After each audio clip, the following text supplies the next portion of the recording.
The last countdown. Ally had always loved New Year's Eve.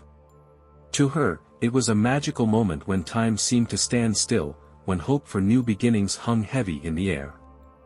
This year, however, was shaping up to be different. The snowstorm had grounded her in her family's old, remote cabin, miles from the nearest neighbor. Her friends had cancelled their plans, and Ally was left to spend the night alone. Determined not to let the isolation get her down, she started a fire in the stone hearth and poured herself a glass of wine. She turned on the TV, hoping to catch the New York countdown, but static greeted her instead. Groaning, she flipped through the channels, but none worked. Outside, the wind howled, rattling the windows. At around 10 p.m. the power flickered and died. Ally groaned, pulling a flashlight from the drawer.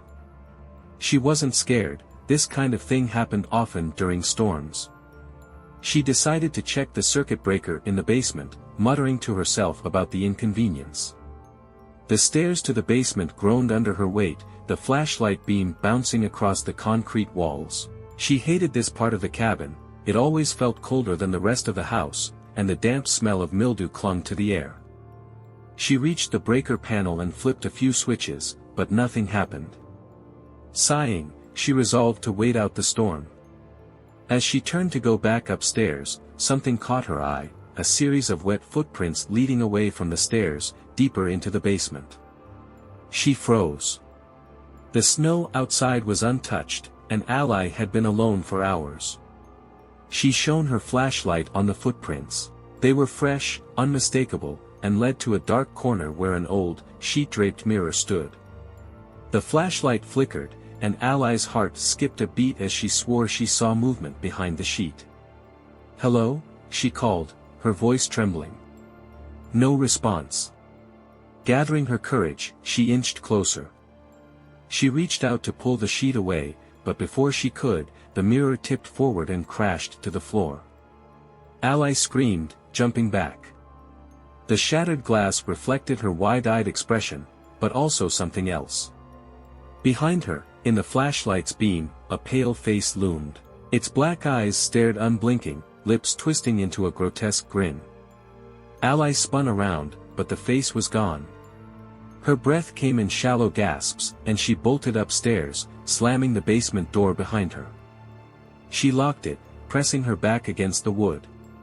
The house was silent except for the storm raging outside. Ally tried to convince herself it was her imagination.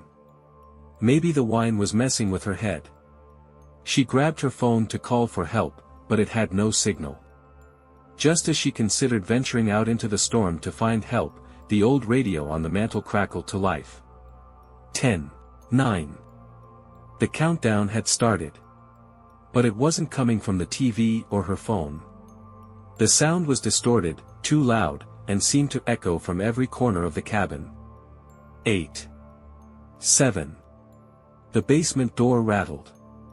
Ally backed away, her heart racing, clutching the fire poker from the hearth. 6. 5. The living room window shattered inward, icy wind and snow blasting through.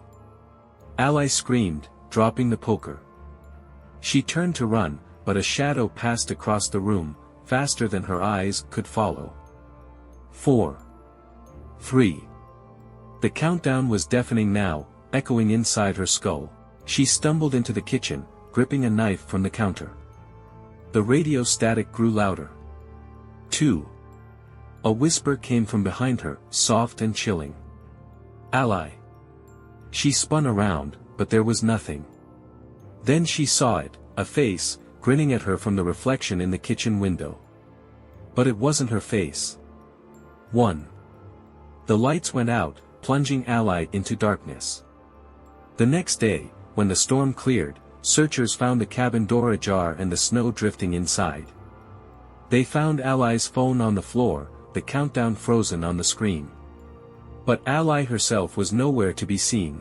The only clue was a trail of wet footprints leading from the shattered window into the woods, and ending abruptly in the snow.